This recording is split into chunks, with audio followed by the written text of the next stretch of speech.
What's up, guys? My name is Zach Anderson and welcome back for another video, episode number 5. And what are we getting into today? None other than the BRRRR strategy.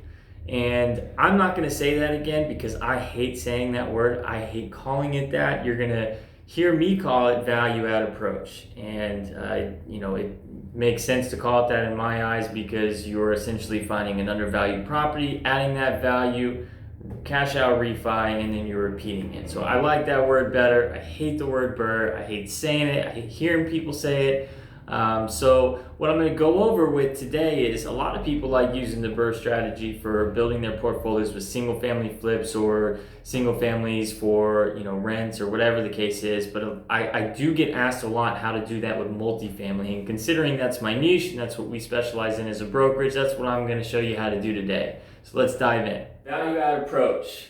You can call it BRRRR if you like. I call it value add. It's going to be the same approach as if you were doing a single family flip. Okay, you're going to get that ARV, find out where the value can be added. Is there any meat on the bones after your expenses? And you're going to flip it or cash out refi if there's enough margin. Now, similar concept, but you're going to get there in a different way. So when I'm looking at a value add for a multifamily, I'm using a duplex for just an easier example. The list price here is $110,000.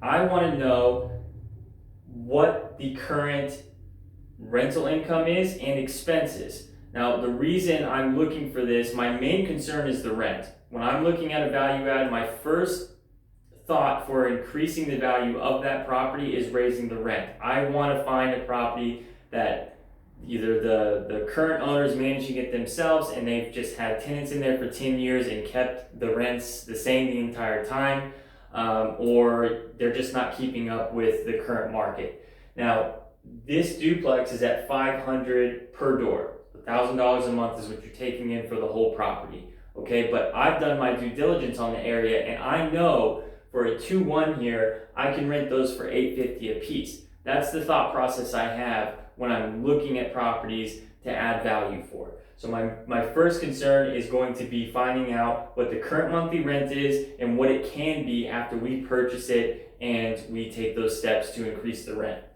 Then I'm looking at the expenses that are current. That's $300 annual taxes, $900 in insurance annual, and the current landlord pays $0 in utilities, which gives us a total NOI of $10,800.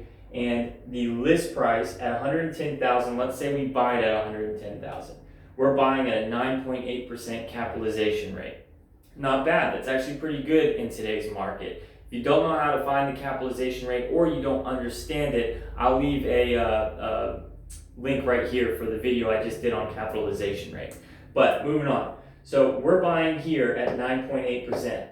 Now, that's a great buy and hold really in today's market. However, we're trying to look for properties that we can add value to either cash out refi or flip. Okay, so on this side, I have an example of where we're going with that property.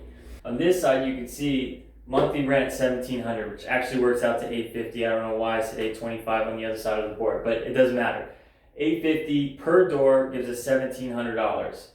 So our taxes are still $300 for this example, but they're going to be reassessed after the sale, so they may go up a little bit, but just for keeping it simple, $300 annual for taxes, $900 annual for insurance, and still $0 for utilities. That doesn't change.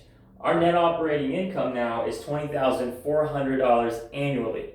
We just added value because if you look here, if you were to, let's say, buy with this income here at $20,400, buying at $110,000, you would buy at an 18.5% cap rate. That's basically what you just did. You didn't do any repairs, you just got rid of the current tenants, you raised the rents to the market rate, you now have a purchase property at 18.5% capitalization rate. Now, if you were to list this same property at 9.8% capitalization rate, you would be listing at $208,163. You listed at $208,000 even. But I'm pretty thorough with the back end of my numbers. I always put them in there. I count for every dollar. But regardless, so now you have added in value $98,163 from your original purchase price. A lot of times when we find these multifamilies for value adds, really all the work that's needed is to raise the rents.